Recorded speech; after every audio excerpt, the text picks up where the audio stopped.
Hi. After a little bit of hiatus, this week we start back up with our online discussions.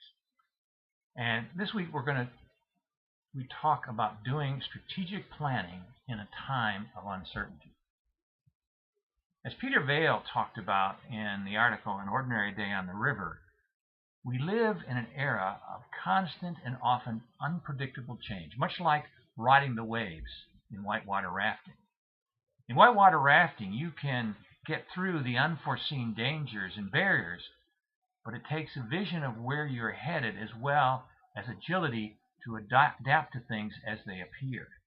And in the same way, a leader has to be able to lead an organization with a sense of direction while also having that agility to change as things arise. In her article on Newtonian organizations in a quantum age, Margaret Wheatley says that organizations can no longer be thought of as sort of machines with removable parts that follow clear linear processes. Today's organizations, if they're to thrive, need to be much more dynamic and see themselves in relationship with their environment rather than trying to control it. One has to engage in what she refers to as strategic thinking, knowing where one wants to head, but be willing to adapt and change the path one takes to get there as things arise.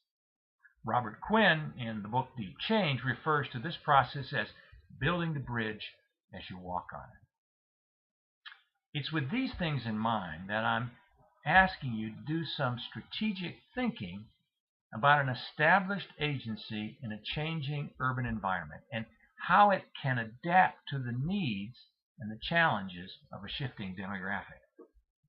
Now, I've taken some liberties with the details and changed the names and the persons in the agency involved, but this is a real case. The Johnson Family Center is a real center facing these very real challenges.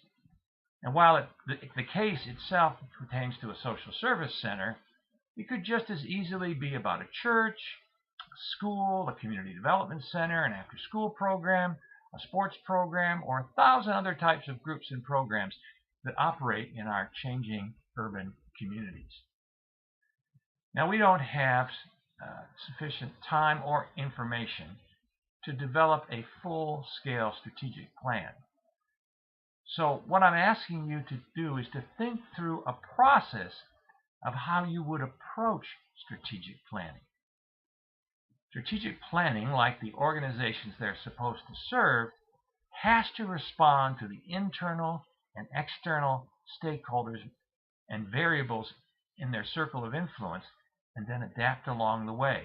Gone are the days of 5-year plans that are done and then set for 5 years.